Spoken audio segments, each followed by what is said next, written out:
একবার একটা স্কুলের হেডমাস্টার তার রিটায়ারমেন্টের ঠিক পরে তার সবচেয়ে প্রিয় ব্যাচকে নিজের বাড়িতে সন্ধ্যের চা খাওয়ার জন্য ইনভাইট করেন। যে ব্যাচকে তিনি ইনভাইট করেছিলেন সেই স্টুডেন্টরা 15 বছর আগে সেই স্কুল থেকে পাস আউট হয়েছিল। সেই ব্যাচের থেকে 18 জন স্টুডেন্ট তার বাড়িতে আসে তার সঙ্গে দেখা করতে। তিনি সবার সাথে প্রথমে কিছুক্ষণ গল্প করেন। তিনি জানতে পারেন যে তার ছাত্রছাত্রীদের মধ্যে কেউ এখন বড় বিজনেসম্যান, তো কেউ ডাক্তার, কেউ সিঙ্গার, তো কেউ পাইলট। তার খুব ভালো লাগে তাদের সফলতার গল্প শুনে। 15 বছর পরে সবার সাথে দেখা, আর এই ব্যাচটাই ছিল তার সবচেয়ে কাছের, সবচেয়ে প্রিয় ব্যাচ। অনেক স্মৃতি, অনেক ভালো ভালো দিন জড়িয়ে আছে এদের প্রত্যেকের সঙ্গে। তো যাই হোক, কিছুক্ষণ গল্প করার পর সেই টিচার নিজে হাতে তার স্টুডেন্টদের জন্য চা বানিয়ে আনতে গেলেন। চা বানাতে গিয়ে তার ইচ্ছে হলো তার ছাত্রছাত্রীদের একটা ছোট্ট পরীক্ষা নেওয়ার। তিনি কি করলেন, চা বানানোর পর সেই চা আলাদা আলাদা টাইপের জায়গায় ভাগ করলেন। সেই আলাদা আলাদা জায়গার মধ্যে ছিল সুন্দর কফি মাগ, মাটির ভাঁড়, স্টিলের গ্লাস আর প্লাস্টিকের কিছু কাপ। তো বেশ কিছু পাত্রে চা ঢেলে তিনি একটা বড় জায়গার ওপর সবকটা কাপকে নিয়ে এসে টেবিলে রাখলেন আর ছাত্রছাত্রীদের উদ্দেশ্যে বললেন, তোমরা যে যার মতো একটা করে চায়ের কাপ তুলে নাও। এই বলে তিনি বিস্কিট আনার জন্য কিচেনে গেলেন।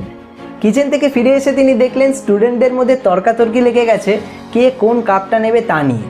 তিনি দেখলেন সবাই সেই সুন্দর কফি মাগগুলো নেওয়ার জন্যই জেদ করছিল।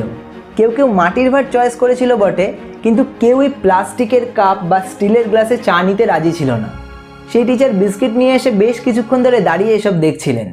তারা নিজেদের মধ্যে তর্ক করতে এতটাই ব্যস্ত ছিল যে এতক্ষণ তারা কেউই খেয়াল করেনি যে টিচার সেখানে দাঁড়িয়ে সব দেখছেন।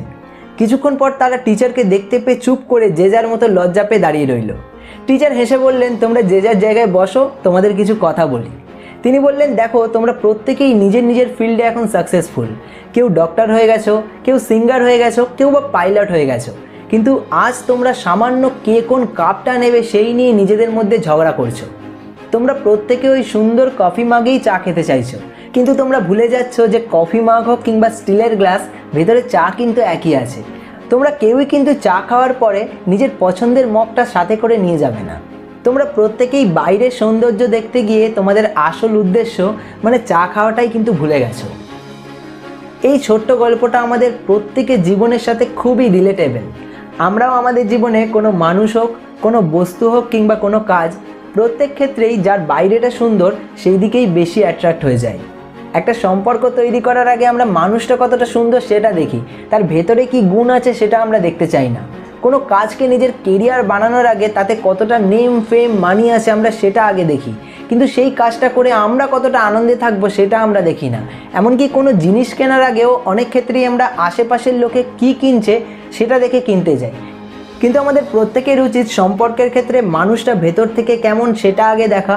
কোনো জিনিস কেনার আগে আমার সেটা সত্যিকারের দরকার কিনা সেটা দেখা, আর কেরিয়ার চুজ করার আগে সেই কাজটা করে আমি সারা জীবন কতটা খুশি থাকবো সেটা দেখা।